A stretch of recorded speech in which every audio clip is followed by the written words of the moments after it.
Welcome to Discovery Tour by Assassin's Creed, Ancient Egypt.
Welcome to Alexandria.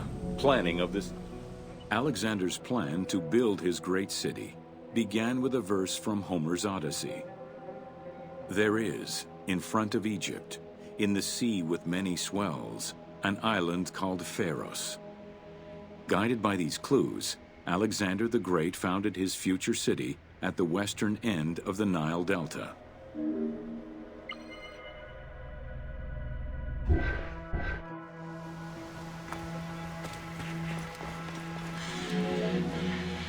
Though Alexander considered this location ideal for his great city, it presented considerable challenges. Too difficult to access during storms, the surrounding swamps threatened disease, and the limestone soil prevented the growth of healthy crops. However, due to the influence of his mentor Aristotle, Alexander the Great recognized that the true value was its strategic emplacement. Alexander knew that in controlling Pelusium to the east, Memphis to the south, and his crowning glory Alexandria to the west, he would create a triangular stronghold, allowing him to control the entire delta while giving him access to the Mediterranean.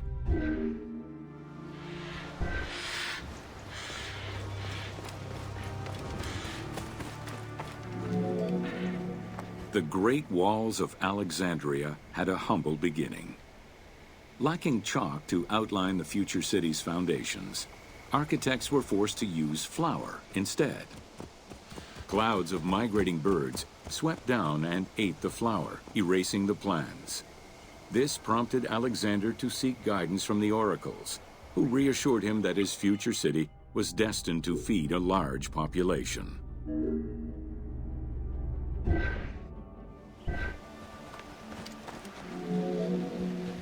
Excavations led by Mahmud Bey el-Falaki in the 19th century revealed that the wall enclosure measured approximately 5.2 kilometers in length and 2.2 kilometers in width. It was roughly 9 meters in height.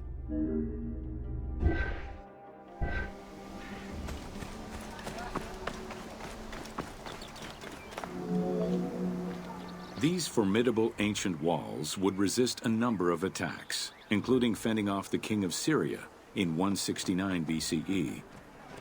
It wasn't until 295 CE that they eventually fell to Roman Emperor Diocletian, and this only after 8 months of relentless assault.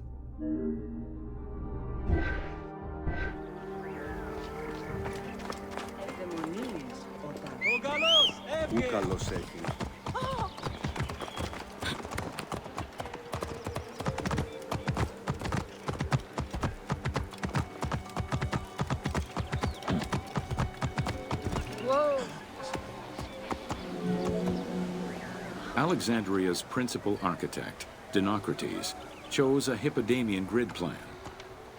The grid maximized functionality, with wide, straight roads and canals running beneath them. Alexander recognized the military value of the city's design. The wide, parallel streets gave him optimal surveillance of the city, while allowing the unobstructed flow of troops.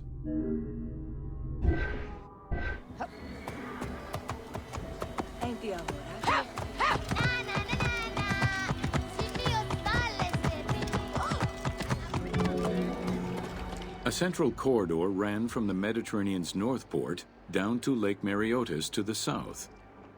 This thoroughfare acted as an unobstructed link for commercial trade and travel between the two ports.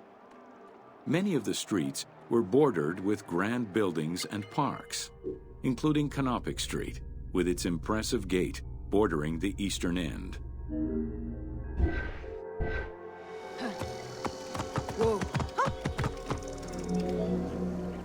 Alexandria was most likely built upon an already existing Egyptian village. Upon its completion, the Egyptians reviled the city, refusing to call it by its founder's name. Instead, they called it Raked, the building, as a mark of disdain, which was later Hellenized into Rakotis. Despite this, the name Alexandria would remain.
Welcome to Introduction to Alexandria. After conquering Egypt in 331 BCE, Alexander the Great decided to build a new city, which, as per his habit, he named after himself. After his death, Alexandria quickly became the capital city of the Ptolemaic kingdom and the most important city of the Greek world.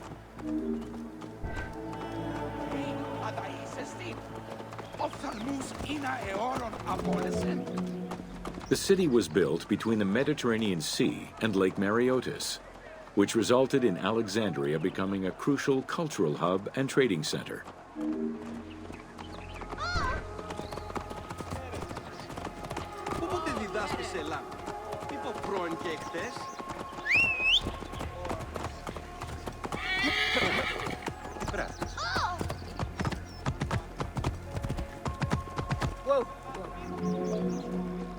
Sumptuous buildings could be seen wherever one turned their gaze. The royal palaces, the many temples, the gymnasium, lush public gardens, and large avenues.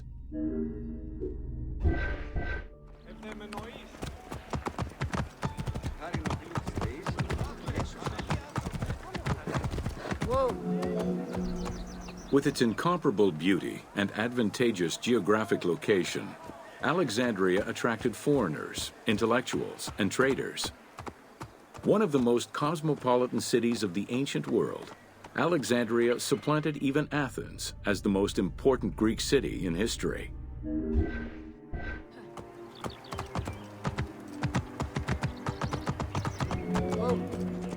Egyptian obelisks were highly prized by Roman architects. While Roman design previously favored the use of a single monument, Egyptian obelisks tended to come in pairs and were generally located at the entrance of temples. Several ancient Egyptian obelisks are still in existence today, though many are spread out across the world in locations such as Paris, Rome, New York, and London. All of this shows that Alexandria was significantly influenced by the rich past of Egypt.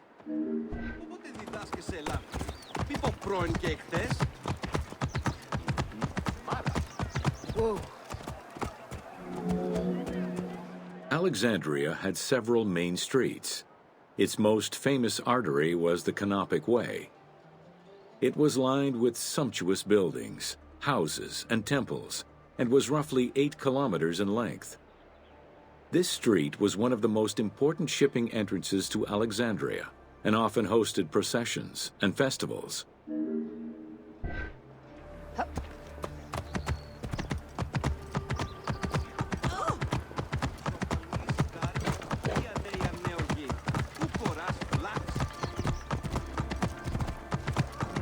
Whoa.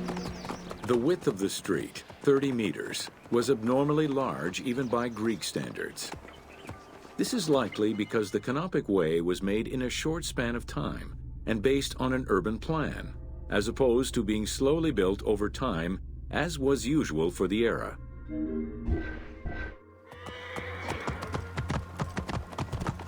Whoa!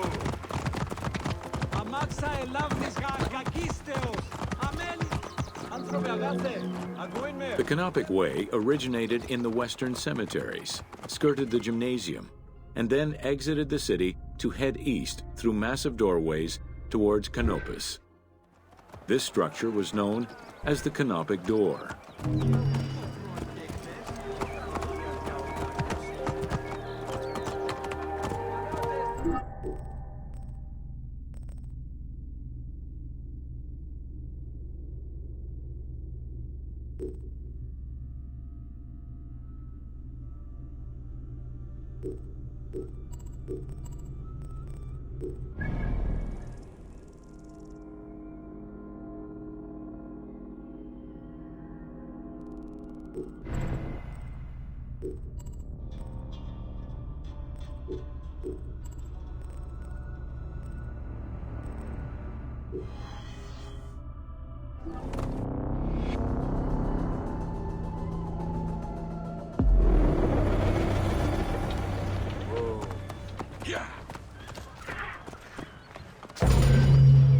Welcome to the Siege of Alexandria.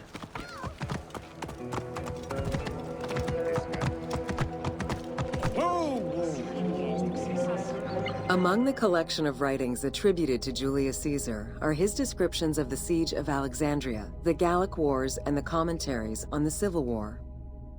These archives contain information on different campaigns, the Wars of Alexandria, Africa, and Spain. Each of them recounts Caesar's military activity from 58 BCE to 45 BCE. Though Caesar's documents remain a main source of information, it's important to note that the perspective is limited. It is necessary for other historical documents to be taken into consideration to provide a better understanding of events.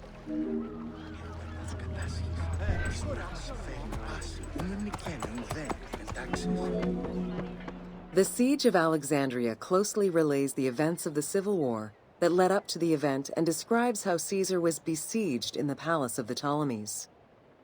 Other ancient authors have left equally valuable and sometimes contradictory information.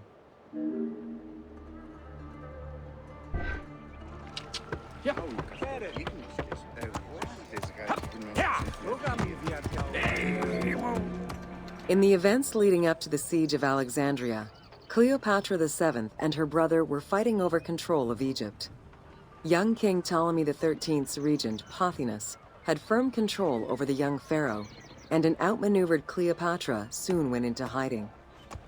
This set the stage for Pompey's arrival in Alexandria. Having lost his battle against Caesar in 48 BCE, the Roman general turned to his allies, the Egyptians, for safe harbor. But on the advice of Pothinus, Ptolemy XIII had Pompey assassinated in the hopes of earning Caesar's favor. This would turn out to be a most unfortunate decision. Yep.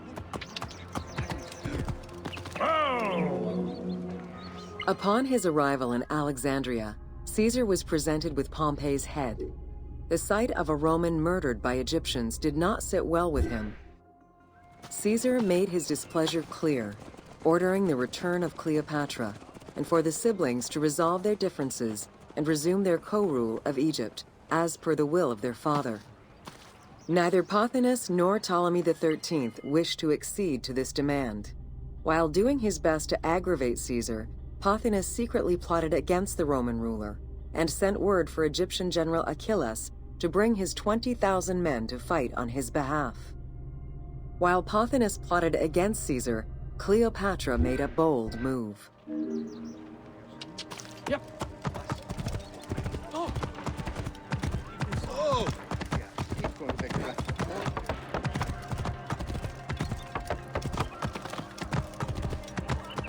Whoa, whoa.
There are various descriptions of the encounter between Caesar and Cleopatra.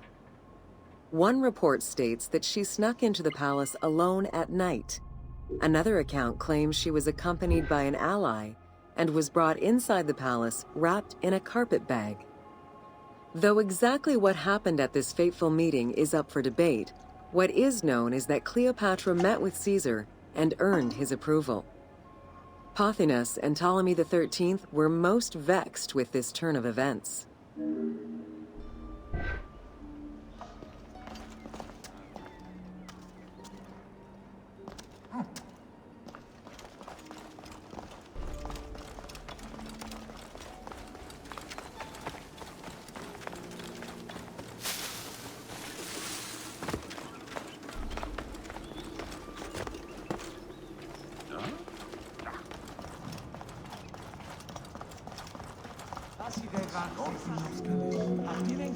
With Cleopatra finally present, Caesar chose to act as mediator between the siblings in the hopes of a peaceful resolution. It did not take long for things to sour. During a banquet given to celebrate the reconciliation, there was an assassination attempt on Caesar. It was the Roman leader's own barber who thwarted the attack. Once it was revealed that the king's regent, Pothinus, had ordered the attack, Caesar had him executed. He then placed the young king under guard.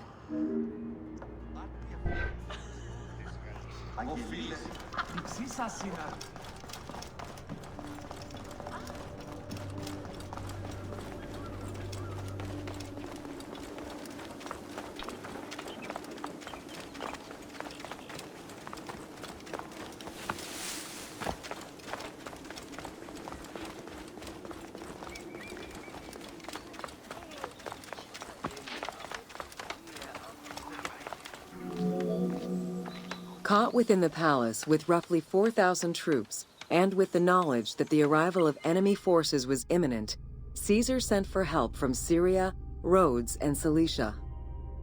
He ordered his men to dig a ditch around the palace and build a wall leading to the harbor.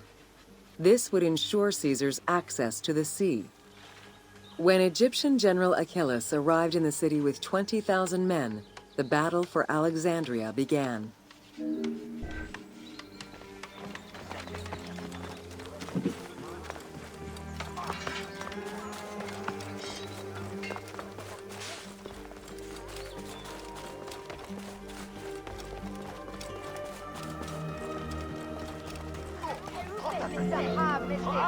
With so few men at his disposal, Caesar could not risk a battle just yet. He sent ambassadors to Achilles in the name of Ptolemy to propose a truce. Knowing that the orders did not come from the young king, and angered by the pharaoh's imprisonment, Achilles had the messengers assassinated. With Caesar confined within the palace, Achilles positioned his troops around the city. Skirmishes broke out throughout the streets of Alexandria and went on for several days and nights. Though they were outnumbered, Caesar's men were able to hold the enemy back. This prompted Achilles' next move: capture the Roman fleet stationed in the harbor.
Although the palace offered protection, losing the port meant the end of help and supplies.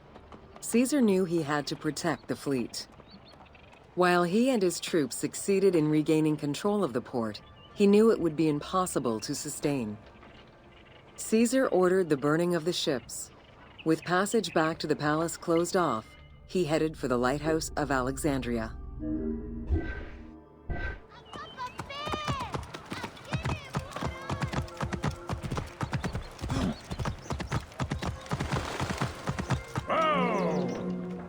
Fighting their way through the Egyptian troops, Caesar and his men eventually reached Pharos Island. There, they took refuge within the lighthouse. With easy access to the open sea, Caesar was able to send messages to his allies requesting reinforcements and more supplies. The island fort also allowed him to control access to the harbor by relying on the chains used by the Egyptians to control ship traffic. The exact chronology of events during the war in Alexandria remain imprecise. Conflicting accounts raise questions as to when, and even if, the Great Library of Alexandria was burned down at all. One account states that during the fighting, docks and warehouses were burned, and this was the fire that spread to the library. In another account, when Achilles cut off the harbor, Caesar had to leave the safety of the palace to defend his ships. As the enemies battled across the port, their arsenals set ships ablaze, and this destruction spread to the library.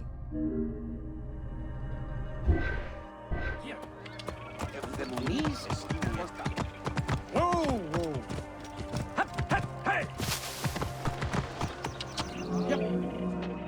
In either case, the Great Library was not completely destroyed. Experts point out that its location was too far from the harbor, and much later texts refer to the Great Library as being intact. Warehouses near the harbor contained manuscript copies awaiting export, and it is more likely that these documents were destroyed than the Great Library itself.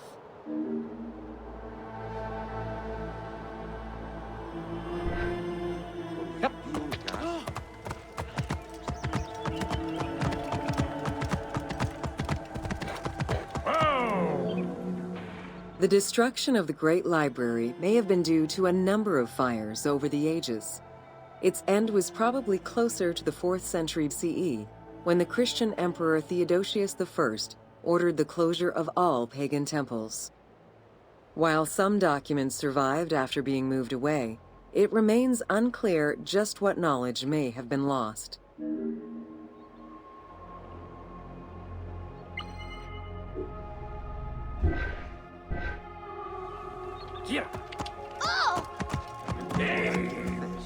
Where there are accounts of Achilles being in control of the battle against Caesar, it appears that instead Cleopatra's sister, siding with her brother, had him killed and put her ally Ganymedes in his place. Ganymedes proved a valuable tactician for the Egyptian side.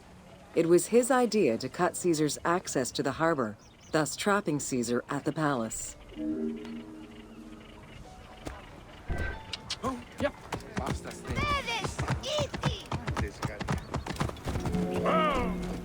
During the time of Ptolemy I, canals had been dug throughout Alexandria to provide fresh water. Ganymedes had his men take control of these canals. After isolating their own water supply, he had his men pour salt water into the canals and cisterns that led to Caesar's camp.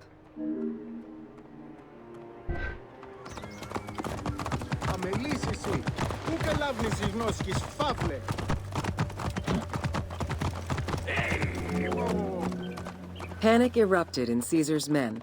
They wouldn't last long without fresh water. Recognizing that the porous limestone could help them, Caesar and his men dug wells to restore their water supply. Days later, the 37th Legion, comprised of Pompey's soldiers, arrived by ship. Unable to come ashore due to the winds, Caesar risked going out to meet them on the peninsula, Cape Chersonese. When the enemy learned Caesar's location, they rushed to intercept. Despite an obvious advantage for the Alexandrians, Caesar, with a Rhodian ship full of skillful sailors, emerged victorious. Yeah. Yeah.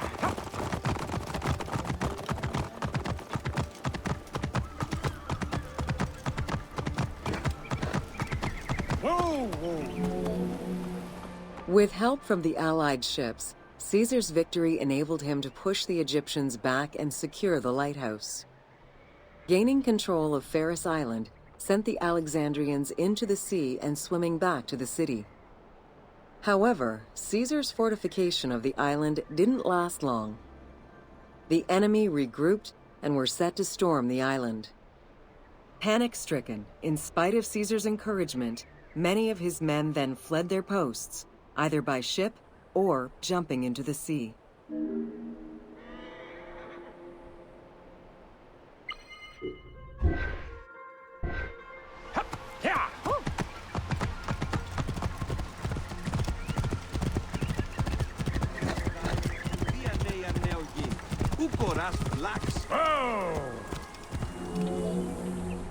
Caesar attempted to retreat, but Port Eunostos' harbor was overrun with enemy ships, preventing escape.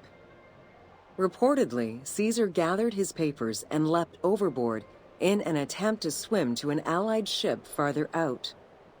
Historian Cassius Dio claimed that Caesar would have drowned if he hadn't been able to remove his purple garment. Still, he managed to swim the distance and survive. The Alexandrians recovered the cloak and used it as a trophy to commemorate the Roman debacle. Yep.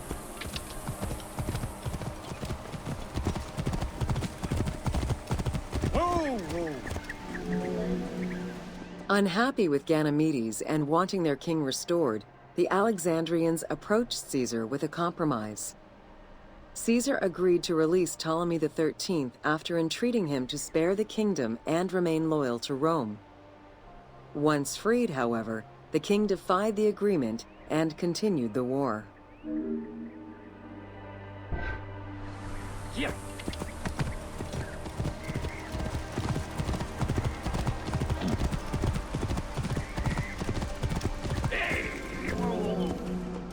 By this time, a faithful ally of Caesar's, Mithridates, arrived in Egypt, clashing with Ptolemy's troops at Pelusium.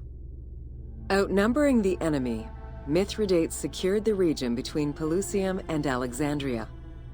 Ptolemy, warned of Caesar's ally marching on Alexandria, sent his troops to prevent passage over the river.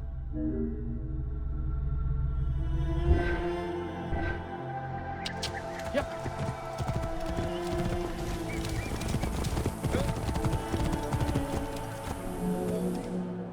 Mithridates warned Caesar in time, and the two groups confronted the armies of Ptolemy in the Delta. In the Battle of the Nile, the Romans gained the upper hand, sending the Egyptians fleeing. In the tumult and panic, King Ptolemy XIII drowned in the Nile.